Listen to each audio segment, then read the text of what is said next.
Assalamualaikum warahmatullahi wabarakatuh. Tema 1, selamatkan makhluk hidup. Untuk subtema 1, tumbuhan sahabatku. Silahkan dibuka bukunya ya, disiapkan dulu bukunya.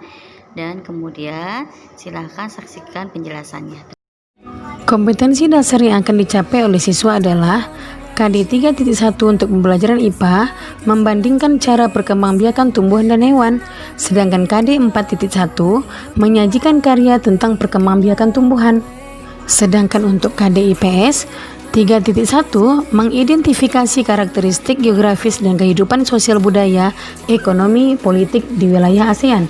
KD 4.1 menyajikan hasil identifikasi karakteristik geografis dan kehidupan sosial budaya, ekonomi, dan politik di wilayah ASEAN. Untuk KD Bahasa Indonesia 3.1 menyimpulkan informasi berdasarkan teks laporan hasil pengamatan yang didengar dan dibaca, sedangkan 4.1 menyajikan simpulan secara lisan dan tulis dari teks laporan hasil pengamatan atau wawancara yang diperkuat oleh bukti. Ini adalah tujuan pembelajaran dari tema 1, subtema 1, pembelajaran 1. Apa yang kalian ketahui tentang tanaman ini? Apa manfaatnya dalam kehidupanmu? Apa yang ingin kalian ketahui tentang tumbuhan sebagai sumber makanan? Perhatikan gambar berikut ini. Hewan dan manusia memperoleh manfaat dari tumbuhan. Manfaat tumbuhan bagi manusia antara lain, yang pertama sebagai sumber energi bagi manusia, yang kedua sumber vitamin untuk menjaga kesehatan tubuh, yang ketiga sebagai sumber oksigen untuk bernapas, yang keempat pengikat air tanah, yang kelima peneduh dan memperindah kehidupan di bumi. Apa manfaat tumbuhan bagi hewan? Nah, manfaat tumbuhan bagi hewan adalah sebagai sumber energi bagi hewan tersebut. Kemudian tumbuhan merupakan sumber bagi kehidupan manusia dan hewan. Tumbuhan adalah produsen penghasil cadangan makanan dan sumber oksigen untuk bernapas dan melindungi bumi dari sengatan sinar matahari. Beberapa hal yang akan terjadi jika tidak ada tumbuhan adalah manusia dan hewan tidak memiliki sumber makanan dan bumi akan gersang, sehingga kehidupan akan berakhir. Nah, coba kamu pahami teks tentang tanaman jagung berikut ini. Bagaimana jagung berkembang biak? Jagung merupakan salah satu tanaman yang dijadikan bahan makanan pokok di berbagai negara, salah satunya di Indonesia. Di Indonesia, penduduk Pulau Madura menjadikan jagung sebagai makanan pokoknya. Jagung merupakan salah satu tanaman penghasil karbohidrat yang sangat diperlukan oleh tubuh. Seorang petani jagung memulai pembiakan tanamannya dengan menanam biji jagung. Setelah 3-4 hari, bakal tanaman akan muncul di permukaan tanah. Tanaman jagung akan terus tumbuh menjadi besar. 3 hingga 3,5 bulan, buah jagung dapat dipanen oleh petani. Buah jagung yang berbentuk seperti tongkol pada mulanya berupa sekuntum bunga. Bunga jagung memiliki helai-helai rambut halus pada bagian ujungnya. Pada helai rambut tersebut terdapat tepung sari. Tepung sari akan terbang terbawa angin. Ketika angin bertiup, tepung sari yang terbawa angin sebagian akan jatuh di kepala putik yang terletak di bagian bawah bunga pada pohon jagung yang lain. Ketika itulah terjadi pembuahan. Setelah terjadi pembuahan, bunga jagung tersebut terus berkembang hingga menjadi buah jagung. Perkembangan itulah yang dapat diamati dari waktu ke waktu.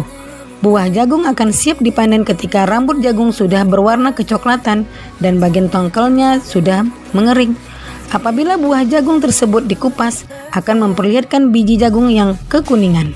Bagian yang dimakan oleh manusia adalah biji jagung. Supaya jagung selalu tersedia sebagai bahan makanan manusia, maka petani jagung harus menanam kembali sebagian biji jagung dari hasil panen.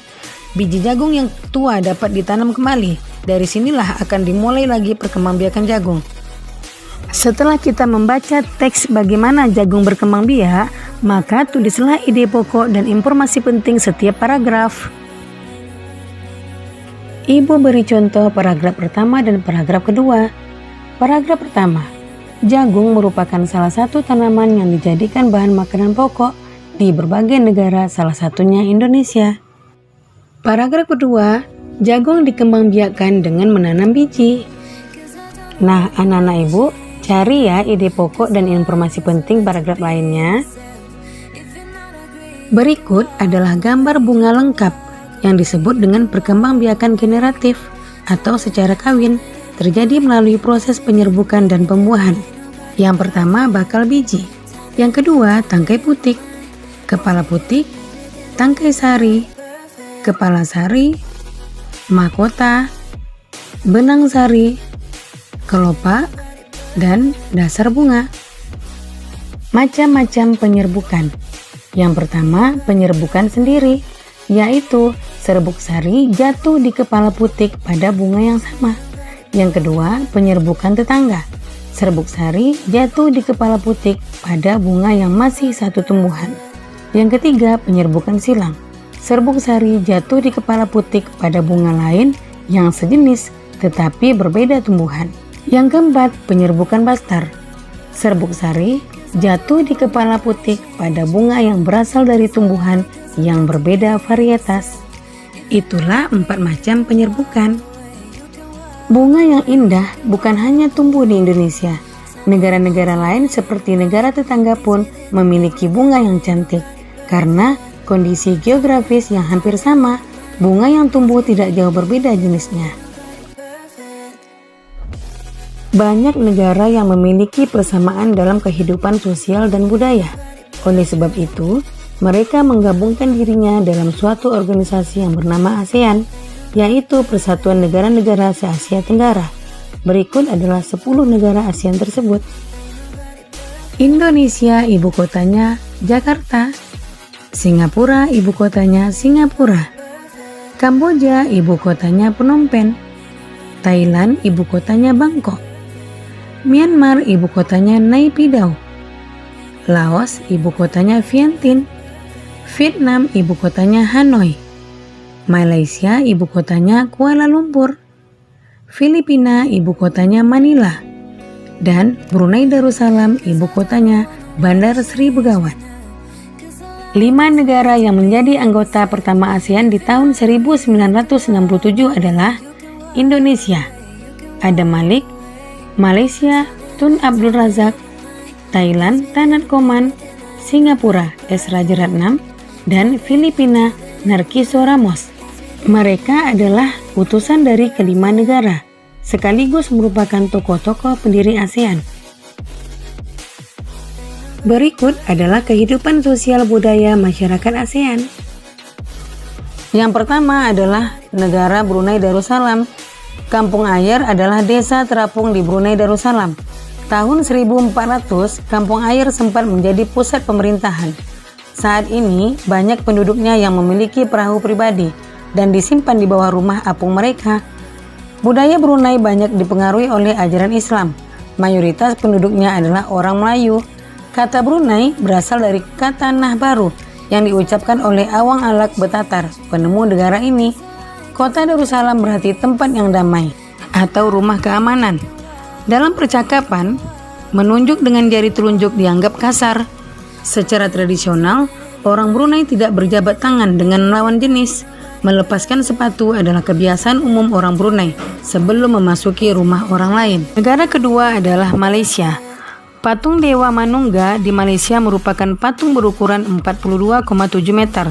Patung ini terletak di Batu Kafes, gua yang merupakan salah satu kuil Hindu di luar India yang paling populer yang didedikasikan untuk Dewa Manungga. Malaysia memiliki kota yang bernama Georgetown, yaitu kota yang terdaftar dalam UNESCO World Heritage. Kota ini terletak di Pulau Penang.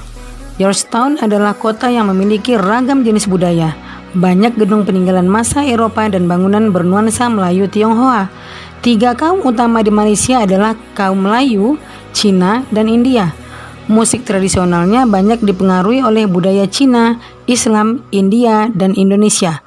Makanan khasnya adalah nasi lemak. Yang ketiga adalah negara Filipina. Budaya Filipina merupakan hasil perpaduan antara budaya Barat dan Timur. Kehidupan budayanya dipengaruhi oleh budaya Melayu, Cina, dan Spanyol. Bahasa Filipina adalah bahasa nasional, dengan bahasa Inggris sebagai bahasa pengantar untuk urusan perdagangan atau pergaulan. Ada 8 dialek utama yang digunakan masyarakat Filipina, Po dan Opo adalah sebutan orang Filipina terhadap orang yang lebih tua. Mereka memanggilnya dengan menggunakan kata-kata seperti kuya, ate, monang, atau manang yang menunjukkan rasa penghormatan. Yang keempat adalah Kamboja. Banyak candi di Kamboja terbuat dari batu. Dewa-dewa dari agama Hindu dan Buddha terukir pada tembok. Tari Apsara lahir pada 2000 tahun yang lalu. Relief tarian banyak ditemukan di bangunan-bangunan keagamaan di Kamboja. Orang Khmer mengenakan syal kotak-kotak yang disebut krama. Yang keempat adalah negara Myanmar. Myanmar disebut sebagai negara 1000 pagoda. Hal ini disebabkan karena sangat mudah menemukan kuil-kuil suci Buddha. Mayoritas penduduk Myanmar adalah keturunan Tibet. Bahasa yang digunakan adalah bahasa Birma. Pakaian tradisional Myanmar yang disebut dengan longyi mirip sarung Indonesia. Namun, kain ini membelit bagian tubuh mereka mulai dari perut hingga betis. Longyi yang berbahan kain katun bukan saja dikenakan pria dewasa, namun juga anak-anak dan wanita. Yang keenam adalah negara Vietnam. Permainan menangkap jangkrik dengan mata tertutup adalah permainan tradisional anak Vietnam. Anak yang berada di tengah lingkaran matanya ditutup kain, menangkap salah satu teman dan menebak namanya. Yang ketujuh adalah negara Laos. Nama Laos berhubungan dengan penemunya, yaitu Ai Lau. Orang Laos terkenal kesabaran dan kesederhanaannya. Hal ini terkait dengan ajaran agama Buddha yang banyak dianut masyarakatnya. Olahraga tradisional di Laos adalah katau, seperti olahraga bola voli, namun menggunakan kaki untuk menangkap dan memukul bola. Bola terbuat dari anyaman bambu. Selanjutnya, negara Singapura. Singapura memiliki lambang negara yaitu Merlion. Merlion adalah patung berkepala singa dan berbadan ikan. Menurut mitos, Singapura dahulunya adalah kampung ikan. Kampung ini bernama Temasek yang berasal dari bahasa Jawa yang artinya lautan. Singapura berasal dari kata Sanskerta yang berarti kota singa. Penduduk Singapura berasal dari Cina, Melayu, India, dan Eropa. Kaum Baba adalah sebutan bagi keturunan Cina Melayu. Singapura memiliki 4 bahasa resmi, yaitu Melayu, Mandarin, Inggris, dan Tamil. Masyarakat Singapura memiliki budaya jalan kaki. Sekitar 80% masyarakat memilih untuk berjalan kaki kemana-mana. Hal ini disebabkan harga kendaraan, yaitu mobil dan bahan bakar, sangat mahal. Kepiting cabai adalah makanan yang sangat digemari masyarakat Singapura. Terakhir adalah negara Thailand. Thailand adalah satu-satunya negara di ASEAN yang tidak pernah dijajah bangsa Eropa. Thailand dalam bahasa Thai adalah Pratit Thai, yang artinya tanah kebebasan. Sejak tahun 1800-an, Thailand berubah nama, antara lain Siam, dari bahasa Sanskerta yang artinya gelap atau coklat, dan Thailand. Wilayah Asia Tenggara dibagi menjadi 2 daratan, yaitu yang pertama, daratan berbentuk semenanjung. Wilayah yang berbentuk semenanjung adalah Myanmar, Thailand, Laos, Kamboja, Vietnam, dan wilayah Malaysia bagian barat. Yang kedua, berbentuk gugusan kepulauan. Wilayah yang berbentuk gugusan kepulauan adalah Filipina, Indonesia, wilayah Malaysia bagian timur, Singapura, dan Brunei Darussalam. Nah, sekarang tulislah pemikiranmu tentang karakteristik negara pada diagram Venn yang telah disiapkan. Perhatikan caranya berikut ini. Pertama, tentukan 2 negara yang akan kamu cari informasinya. Lebih dalam lagi, tulislah di kotak yang telah tersedia. Yang kedua, tulis masing-masing karakteristiknya di lingkaran sesuai dengan negaranya. Yang ketiga, di tengah lingkaran, kamu dapat menuliskan persamaan karakteristik yang dimiliki oleh kedua negara tersebut.